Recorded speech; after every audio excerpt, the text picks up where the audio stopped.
உங்கள் எல்லாருக்கும் ஒரு கசப்பான உண்மை சொல்லட்டா? நம்ம எல்லாரும் டெய்லி கஷ்டப்பட்டு சம்பாதிக்கிற அந்த காசு மாத கடைசியில் பார்த்தீங்கன்னா, ஜீரோ பேலன்ஸ் அப்படின்னா ஒரு ரூ. 100 ரூ. 200 இந்த நிலைமைக்கு வந்துடுது. இதுக்கு என்ன ரீசன்னு கேட்டிங்கன்னா, நம்மளோட கர்மாவோ பேட் லக்குன்னு சொன்னால் கண்டிப்பாக கிடையாது. இதுக்கெல்லாம் காரணம் என்னன்னு கேட்டிங்கன்னா, நம்ம செய்கிற சில மணி மிஸ்டேக் தான். இந்த வீடியோவில் நம்ம பண்ணுற ஒரு காமனான 5 மிஸ்டேக் வந்து நான் என்னன்னு சொல்கிறேன். அந்த மிஸ்டேக்கை எப்படி ஃபிக்ஸ் பண்ணலான்றதையும் உங்களுக்கு நான் சொல்கிறேன். வீடியோவை ஸ்கிப் பண்ணாமல் ஃபுல்லாக பாருங்கள். அதுக்கு முன்னாடி நம்ம சேனலை சப்ஸ்கிரைப் பண்ணிக்கோங்க.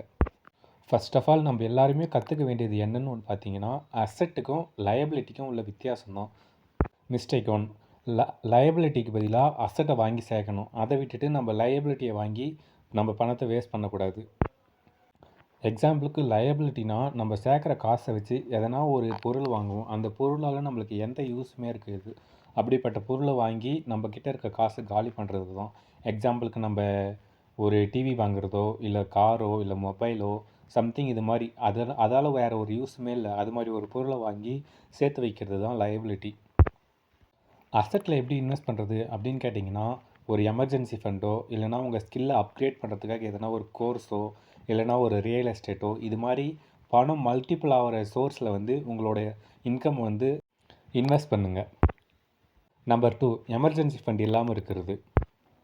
நம்ம எல்லாருமே ஒரு பிளைண்டான கான்செப்டில் இருக்கோம். அதாவது என்னென்னா, இன்றைக்கி நம்ம வேலை போச்சுன்னா நாளைக்கு என்ன பண்ணுவோம் அப்படின்ற ஒரு மைண்ட் செட்டே இல்லாமல், இன்றைக்கி போச்சுன்னா நாளைக்கு சம்பாரிச்சிடலாம்டா அப்படின்ற ஒரு கான்ஃபிடென்ட்டில் இருக்கீங்க. ஒன் ஆர் சுச்சுவேஷனில் ஒரு டே பை டே நீங்கள் ஒரு 10 நாள் வேலை இல்லாமல் இருக்கும்போது தான் அதோட உண்மையான ஃபேஸே உங்களுக்கு தெரிய வரும். அதனால் நீங்கள் இன்னிலிருந்தே நீங்கள் சம்பாதிக்கிற பணத்தில் ஒரு சம் ஆஃப் அமௌண்ட் ஒரு 10% இல்லை 15% எமர்ஜென்சி ஃபண்டுக்காக தனியாக ஒதுக்கி வைங்க. அட்லீஸ்ட் இப்போ உங்கள் வேலை போச்சுன்னா மினிமம் ஒரு 3 மந்த்தாச்சு அந்த அமௌண்ட் உங்களை வந்து காப்பாற்றணும். அது மாதிரி சேர்க்குறது தான் எமர்ஜென்சி ஃபண்டு.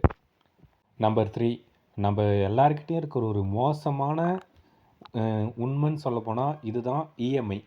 நம்ம எல்லாமே என்ன பண்ணுறோன்னா, நம்ம எல்லார மாதிரியும் பெரிய ஆளாக இருக்கணும் அப்படின்றதுக்காக, மற்றவங்க முன்னாடி கெத்து காட்டணும் அப்படின்றதுக்காக இஎம்ஐயில் போட்டு ஒரு ஃபோனோ இல்லை ஒரு டிவியோ இல்லை பைக்கோ இல்லை காரோ இது மாதிரி ஒரு பொருளை நம்ம என்ன பண்ணுறோம், நம்ம இஎம்ஐயில் போட்டு வாங்கிடுறோம். ஆனால் இஎம்ஐயில் போட்டு வாங்குறப்ப உங்களோட அமௌண்ட்டு பார்த்திங்கன்னா, உங்களுக்கு தெரியாமையே நீங்கள் இன்றைக்கி கண்டிப்பாக சம்பாரிச்சே ஆகணும் அப்படின்ற ஒரு சுச்சுவேஷனுக்கு தள்ளுது. அதையும் தாண்டி உங்களுக்காக இல்லாமல் மற்றவனுக்காக நீங்கள் போய் கஷ்டப்பட்டு உழைச்சிட்ருப்பீங்க. அதுதான் ரியல் ஃபேக்ட்டே. அதனால் இஎம்ஐயில் வாங்குறத 100% அவாய்ட் பண்ணுங்கள். Number 4, small age investment. முடிஞ்ச அளவுக்கு நீங்கள் இன்வெஸ்ட் பண்ணணும்னு ஸ்டார்ட் பண்ணிட்டீங்கன்னா, அது வந்து தள்ளி போடவே போடாதீங்க. இப்போ தான் எனக்கு 20 வயசு ஆகுது. நான் இப்போ இன்வெஸ்ட் பண்ணி நான் என்ன பண்ண போகிறேன்? நம்ம அப்பா, அம்மா பார்த்துப்பாங்க அப்படின்ற ஒரு மைண்ட் செட் இருக்குது. நீங்கள் இப்படி யோசிச்சிங்கன்னா, உங்களுக்கு 30 வயசு வரும்போது உங்களுக்கான ரெஸ்பான்சிபிலிட்டிஸ் வந்து அதிகமாகிடும். நீங்கள் ஒரு ஃபேமிலி மேன் ஆகிடுவீங்க. உங்களை நம்பி ஒரு 2 பேர் இருப்பாங்க. அப்படின்ற பட்சத்தில் இப்போலாம் எங்கடா நம்மளுக்கு இன்வெஸ்ட் பண்ண நேரம் இருக்குது அப்படின்ட்டு டே பை டே ஓடிட்டே இருப்பீங்க. அது மாதிரி இல்லாமல் இன்றைக்கே நீங்கள் இன்வெஸ்ட் பண்ணுறதுக்கு பெரிய அமௌண்ட்டு தான் வேணும் அப்படின்னு வெயிட் பண்ணாமல், சின்ன அமௌண்ட்லேருந்தே இன்வெஸ்ட் பண்ணுறதுக்கு நிறைய ஸ்ட்ராட்டஜி இருக்குது, நிறைய ரூட் இருக்குது. அது எல்லாமே தேடி கண்டுபிடிச்சி அதிலே இன்னிலேருந்தே நீங்கள் இன்வெஸ்ட் பண்ண ஸ்டார்ட் பண்ணுங்கள். எக்ஸாம்பிளுக்கு நீங்கள் இன்றைக்கி ஒரு 500 எஸ்ஐபியில் போட்டால் கூட நீங்கள் 10 வருஷம் கழித்து பார்க்குறப்ப நீங்கள் போட்ட அமௌண்ட் என்னவோ ஒரு சின்ன அமௌண்ட் ஒரு 30,000 தான் இருக்கும். ஆனால் அது காம்பவுண்டிங் பவரால் அது வந்து ஒரு 3 டைம்ஸ் இன்க்ரீஸ் ஆகி ஒரு 1,50,000 இல்லைனா 1,80,000 அந்த ரேஞ்சுக்கு வளர்ந்து நிற்கும். ஸோ இன்றைக்கே நீங்கள் இன்வெஸ்ட் பண்ண ஸ்டார்ட் பண்ணிவிடுங்க. Number 5, insurance and investment mix.